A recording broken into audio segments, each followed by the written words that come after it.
Welcome back, everybody. I hope you had a great Christmas and are looking forward to a great New Year's Eve tomorrow. Carson Fox for you for Fox on West Virginia Mountaineer Sports, and I am excited to chat with you this evening, not just because I don't often talk about Mountaineer basketball or because we have so much football to talk about, it seems like year round anymore. The basketball kind of feels a little bit secondary. That way, maybe we can talk about come March, the month of March, and hopefully would be someday into the month of April. But also, I got this handy dandy new microphone. So, yay! Really thankful to get to use this. So, hopefully, the quality of these broadcasts, at least auditorily, will improve. Really excited to break this in for this video. So, hope you notice a bit of an improvement. Please let me know in the comments if you do. Talking Mountaineer basketball, I didn't want to call this the mid-season review. Can't call it the quarter poll. Third poll sounds funky, so really just call this like the November-December analysis of Mountaineer basketball as we look ahead into Big 12 play, looking back also at non-conference play. And I want to reference some of the things that I said on my preseason preview video because now we are at a point that we can start to evaluate just a touch. 9-2 season, already matching the season wins total of a year ago, the worst season in Mountaineer basketball history. So not the highest bar to hurdle, but given just how much turnover from legendary head coach Bob Huggins to a year of interim head coach Josh Eilert to now Darren DeVries installing his entire identity, offense, defense, system, new coaches, everything into the program, plus an entirely new roster to get to 9 wins, and we're sitting here at December 30th, you got to chalk that up as a win. For a team that was picked 13th out of 16th in the Big 12 preseason poll, and most notably catching 2 big wins, 2 ranked wins, and arguably the biggest win of the last 7 years. During the Battle of Atlantis tournament during Thanksgiving, like Wednesday through Friday, and beating number 3 Gonzaga at the time. That was huge. So I'm really impressed with what I've seen so far out of this team, and I'll kind of break this down. But some of the other things that I talked about from a wins-loss standpoint was beating all of the teams that West Virginia should beat, which it didn't do last year, beating RMU, UMass, Iona, NC Central, Bethune-Cookman, Mercyhurst. Check. Needed those. Not only just for figuring out the offensive system and players who are all new and playing with each other, but just, you needed to show that you can win against those kinds of opponents. Not like you're playing Radford last year and losing that game. So needed that for the fan base. But also I said winning 3 out of 5 out of Pitt, Georgetown, and 3 games in Atlantis. So to do so, now what's on the table for the Mountaineers, I feel like, is winning at least 40% of their Big 12 games. And that is now an extremely tall task. Unfortunately, now 3.5 minutes in, I'm talking about the most perilous situation to this entire season now is the long-term potential injury to stretch forward Tucker DeVries. Some of the rumblings you see on social media, unfortunately, there hasn't been anything more diagnosed than a upper body injury is what they use in hockey terminology. But it seemed allegedly it's his shoulder. It's the same shoulder that he injured over the off season, or you can remember when Darren had his press conference that Tucker was coming in a sling. So to what extent this injury is the biggest question, is the elephant in the room. Compounded with injuries to Jaden Stone, who we have yet to see through 11 games this season. Fans, including myself, were very high on his scoring ability, and I mean, to have another scorer on this team, you can't hurt. Love what I'm seeing from this team from a defensive side of the ball, but more even so offensively. To add Jaden Stone into the mix just makes this team that much more competitive, I feel like. against some higher powered offenses in Houston, Iowa State, Kansas, you name it in the Big 12 conference. Baylor, Cincinnati, all ranked. So to not have Jaden Stone and not have really, I feel like, your keystone piece in Tucker DeVries, I'm very. And also, Armani Hansberry did suffer a tweak in that last game. I think it was against Mercyhurst. Came down awkwardly on his foot. You know, you see this all the time in basketball. Guys just kind of turn on their ankle a little bit. Didn't finish that game against Mercyhurst. So better to get him off his feet, rest up for about a 10-day stretch while they've had this time off, and to get healthy for Big 12 play. Because that's the thing about college basketball as we turn the calendar from December, January, February into March, is that there are no excuses, there's no sympathy, there's no moral victories. It is kill or be killed. And if you can't survive and advance on a week, game to game basis in a week, especially when you go on road trip back to backs and you're West Virginia and you have to stay on the road, you don't always have the luxury of some of the teams that are in the Great Plains states that they can just go back home on an easy flight to then cross over back over a time zone or two. And now West Virginia is incorporating schools, as west as Utah and Arizona. So this is where the what do you want to call it? The dog day, if you want to call it like the dog days in baseball. This is where you have to have the endurance, but you also have to be able to win, because as we've seen over quite a few years now in this conference, is that when losses compound, things can get ugly. Players can get in, bad headspaces. Shots aren't falling. Just things aren't working right to the way you think they can be, and just frustration compounds. I think that's why, going back to the Javon Carter days, why it was so impressive during those days of winning almost came expected for those teams. And then when they would get in their high-powered, ranked matchups against Trey Young-led Oklahoma, for example, we wanted to win those games as Mountaineer fans. But if you look at it in the totality of the college basketball season, everything comes down to what you do in March now.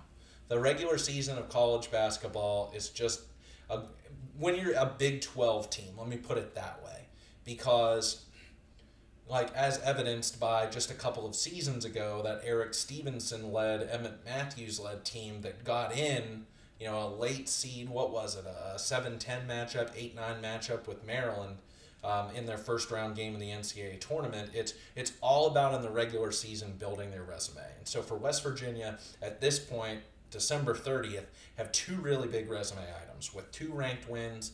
The one being against Gonzaga, high-ranked win, Arizona as well. And then, Georgetown is still, being a Big East school is not a mid-major in the same way that you would look at, say, a UMass. So, you'll take that. That's something that the seeding committee will look at come the end of the season into the postseason. So, what I want to say that I'm really most impressed with to lead off this recap video on a high note is I love the fluidity with which they're playing offense now. If there was one criticism that I had, it goes back the entire Bob Huggins era at West Virginia, but especially the last few, post Javon Carter, but even into it, was the offensive system sometimes just looked way too mechanical. Players looked befuddled. There wasn't enough motion. There wasn't enough understanding of what to do, the spacing on the floor. And I think that there was just such a priority and emphasis put on defense that Huggins and the rest of the coaching staff just neglected the offensive system. And that is a total script flip with Darren DeVries, is you don't have to have a natural center on the floor. And now I know our Eduardo Andre has been getting his minutes in spurts, also dealing with an injury during this season. But they are playing positionless basketball, switching defensively, playing hard-nosed defensively, and the offense just looks so much more natural. The way that they share the ball, averaging 14 and a half assists per game as a team, is something that I find very impressive. And looking at the recent stats, this is one of the best assisting teams going back to those Javon Carter teams that made it into the second weekend of the NCAA tournament.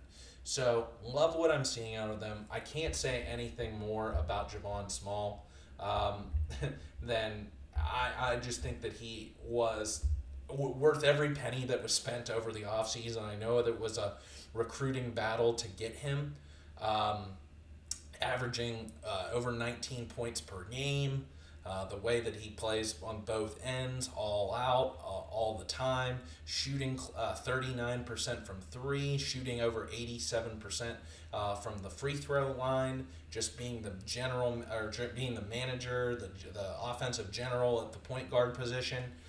He's been a revelation, one of the most fun players I feel like that we can watch.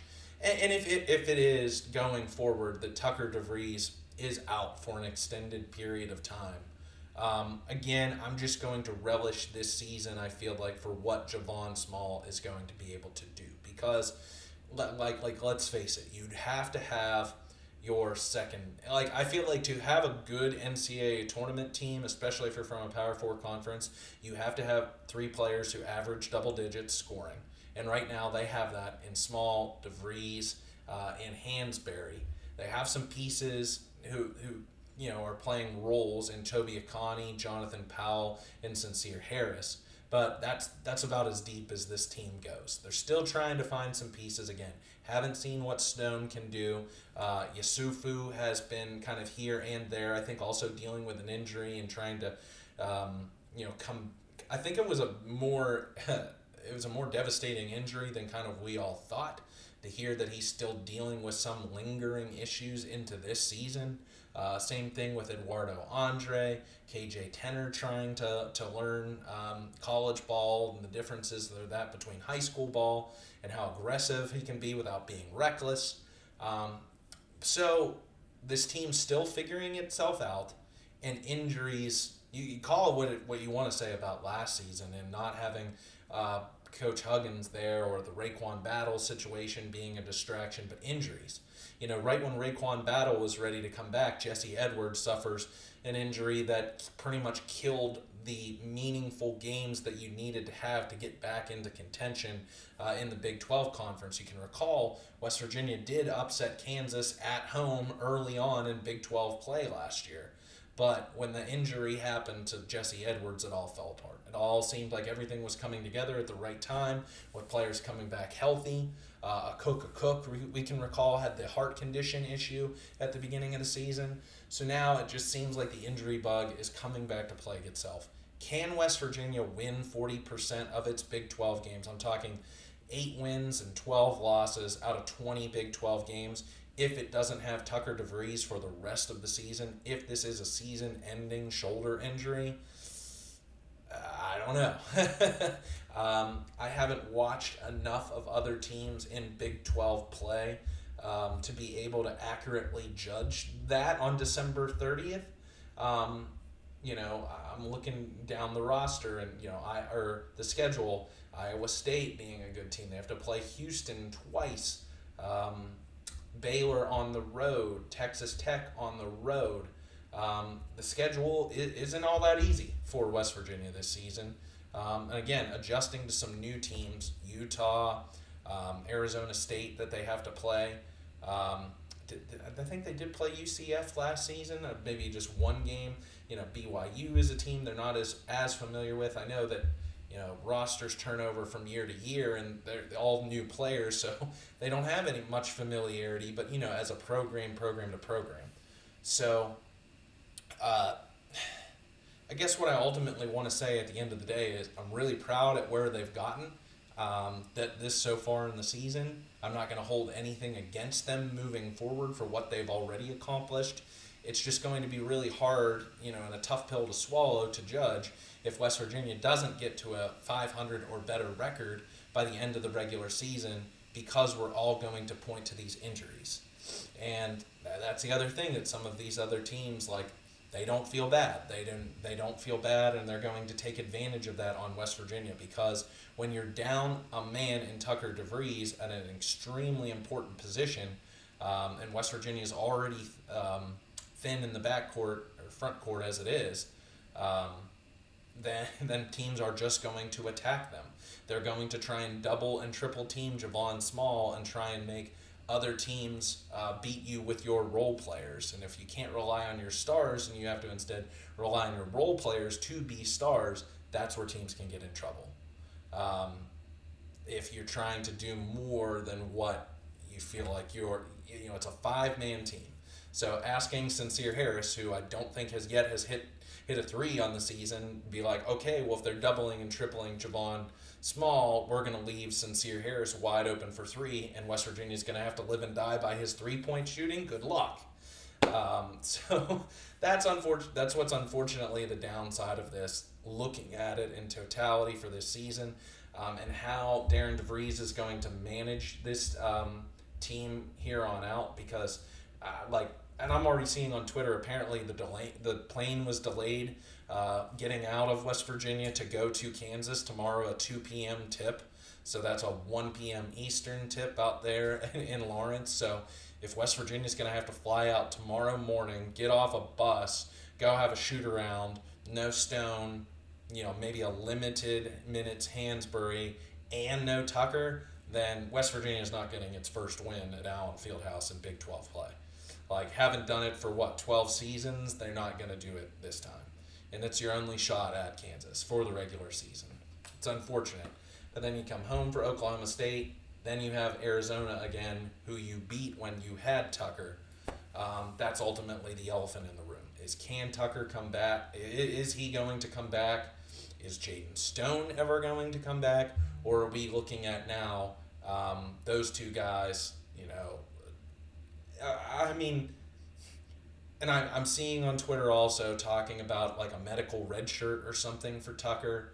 The guy wants to go play in the NBA. I know that with today's world of NIL and the fact of his dad being there, but are you really going to hold Tucker DeVries back to play another year of college basketball when he has his sights set on the NBA, has all of the tools to be able to go and do it?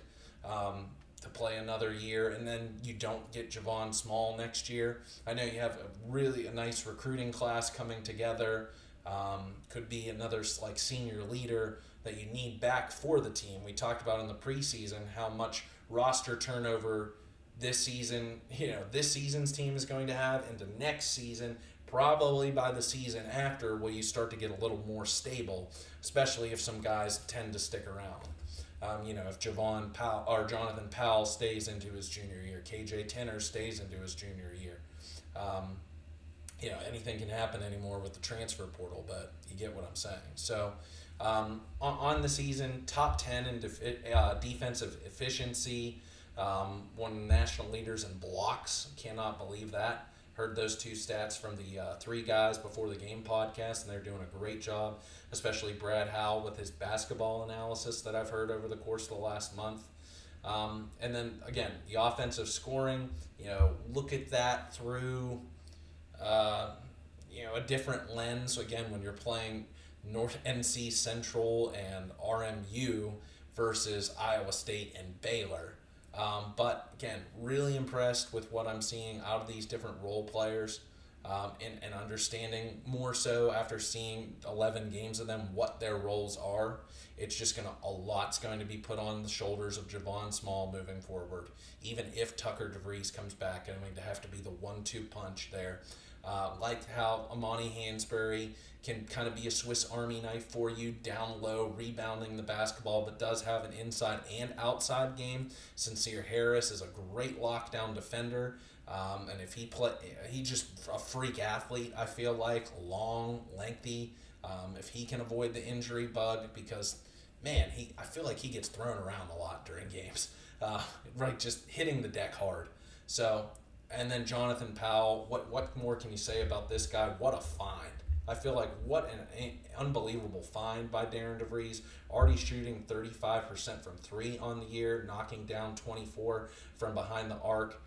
shooting 70. Oh wait, he's only had 4 free throw attempts, but averaging 8.5 already as a true freshman.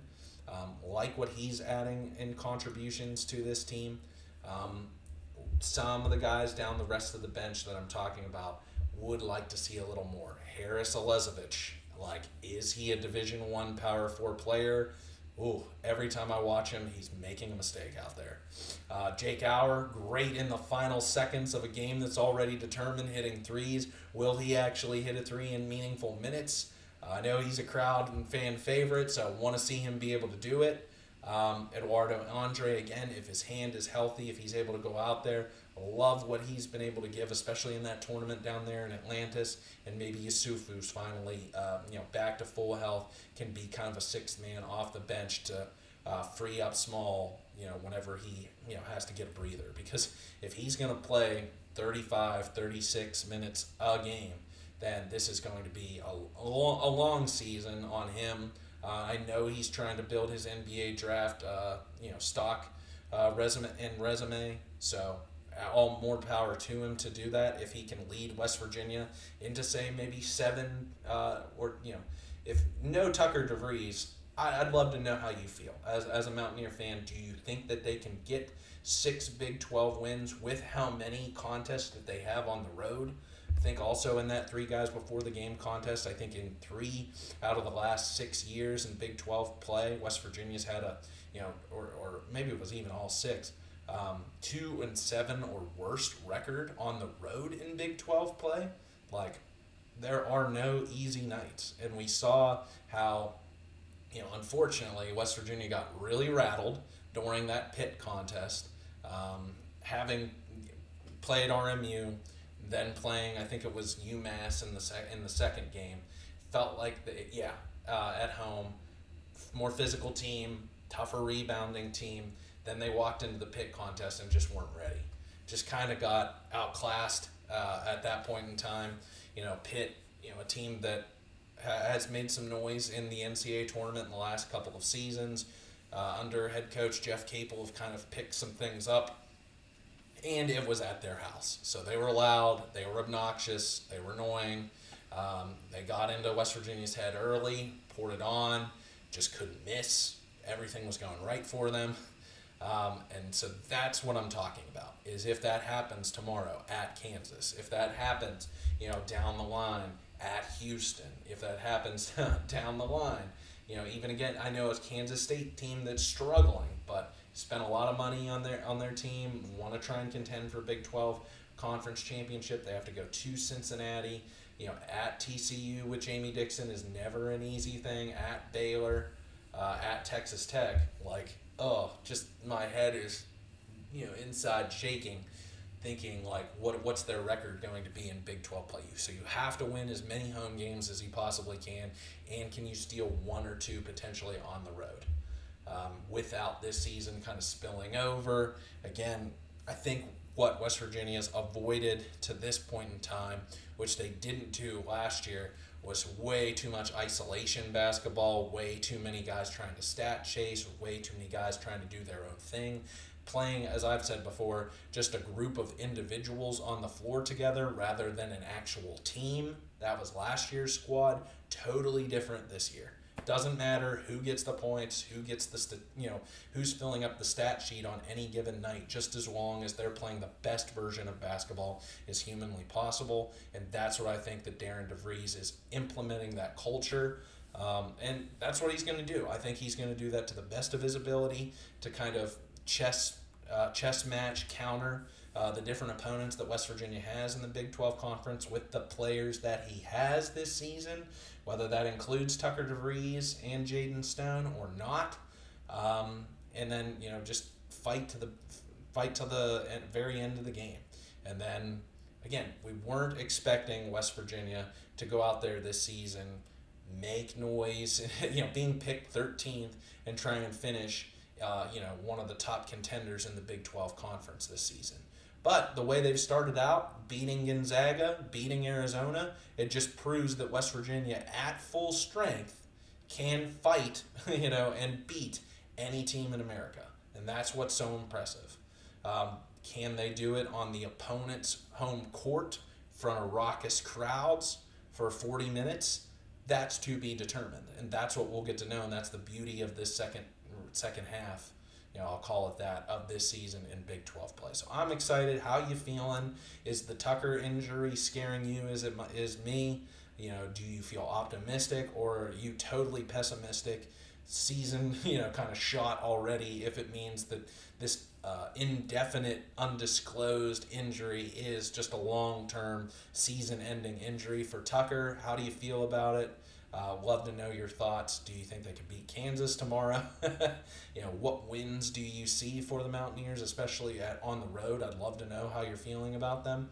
How many can they win at the end of the season? I said if they could get to, again, 40% in Big 12 play, winning all the games that it should, plus 3 out of 5 of the bigger non-conference games against non-mid majors, I was saying they would come out 17-14. So that's better than 500. Can they do better than that? Yeah, definitely. I think they can do better than that, but they need Tucker back to be able to do so.